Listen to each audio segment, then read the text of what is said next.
Sans conduire à commencer un nouvel enseignement qui répond à la question de savoir est-ce que Dieu peut choisir ton partenaire ou ta partenaire? Est-ce que Dieu peut choisir la personne avec qui tu vas te marier? Cet enseignement va continuer même jeudi de la semaine prochaine parce que c'est une question très pertinente. Il y a beaucoup d'enseignements maintenant sur Internet. J'en ai déjà entendu au moins 3 ou 4 sur Internet et ça commence à se propager. Et la question est de savoir est-ce que Dieu peut choisir pour toi? Parce que j'entends des enseignements maintenant qui disent que Dieu ne peut plus choisir une femme pour un homme. La raison qu'on avance, on dit que c'est Dieu qui a choisi Ève pour Adam. Dans Genèse, vous savez que le premier homme que Dieu a créé, c'est Adam. Et que Dieu a choisi Ève. Et ces enseignements disent que Dieu a été déçu parce que Adam et Ève ont péché. Et quand Dieu a demandé à Adam pourquoi il a péché, il a dit c'est la femme que tu m'as donnée. Autrement dit, il montrait que c'est la faute de Dieu et qu'il ne voulait pas prendre ses responsabilités. Et maintenant, ces enseignements disent que maintenant Dieu est déçu. Il a décidé que Adam soit le premier et le dernier. Et qui va plus choisir une femme pour un homme. Mais ce n'est écrit nulle part dans la Bible. Moi, je suis convaincu par quelqu'un qui me donne des références bibliques. Dieu n'a jamais dit qu'il ne choisira jamais une femme pour un homme. Et ceux qui disent ça, ils disent ça d'eux-mêmes. Ils disent que dans la Bible, on ne trouve aucun autre homme pour qui Dieu a choisi une femme. Mais je vais vous montrer qu'il y a un autre homme pour qui Dieu a choisi une femme. Dieu n'a pas changé. Nous verrons dans cet enseignement que notre vie est entre les mains de Dieu. Dieu te connaît. Il connaît ton avenir. Il a des projets pour toi. Et ça, les gens comprennent ça facilement. Mais quand on parle de femme, on dit que non, c'est toi qui dois choisir. Ce n'est pas Dieu qui choisit pour toi. Mais je vais vous prouver que Dieu a choisi une femme pour quelqu'un d'autre. Et son nom, c'est Isaac. Si vous avez déjà lu l'histoire d'Isaac, vous savez que c'est Abraham, le père d'Isaac, qui a décidé de trouver une femme pour son fils. Il a envoyé son serviteur. L'histoire se trouve dans Genèse chapitre 24. C'est là où vous trouverez l'histoire d'Abraham et de son fils Isaac. Abraham a décidé de chercher une femme pour son fils. Dans Genèse chapitre 24, verset 3, il a donné les instructions à son serviteur. Il a dit, je ne veux pas que tu prennes une femme pour mon fils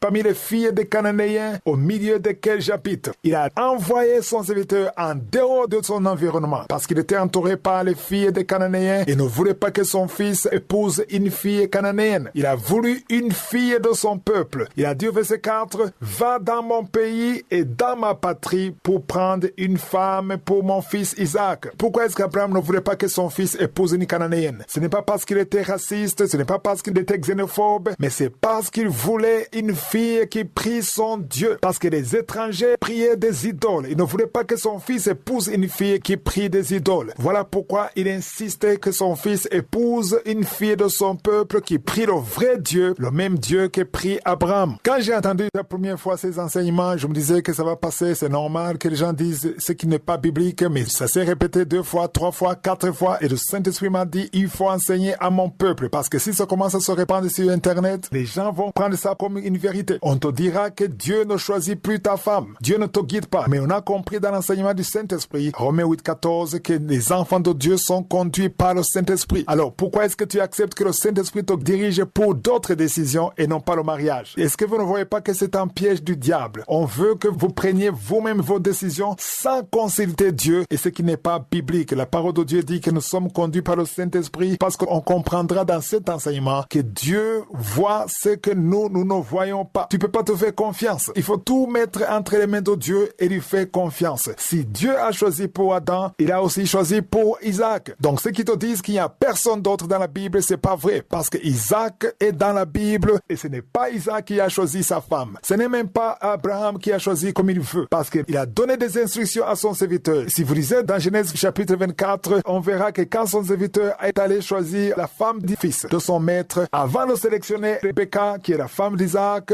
il a d'abord prié. Il a demandé la direction de Dieu. Il n'a pas juste pris une belle femme. Non. Il a d'abord prié. Il a demandé à Dieu de choisir pour lui. C'est ça que je veux qu'on comprenne dans cet enseignement. Le serviteur d'Abraham n'a pas juste choisi. Il a prié pour que Dieu le guide. Autrement dit, c'est Dieu qui a choisi Rebecca pour Isaac. Si quelqu'un te dit que Dieu était déçu, qu'il a décidé qu'il ne va plus choisir une femme pour un homme, demande-lui de te donner un verset biblique parce qu'il n'y en a pas. Dieu est le même. Le Dieu d'Abraham, le Dieu d'Isaac, le Dieu d'Adam.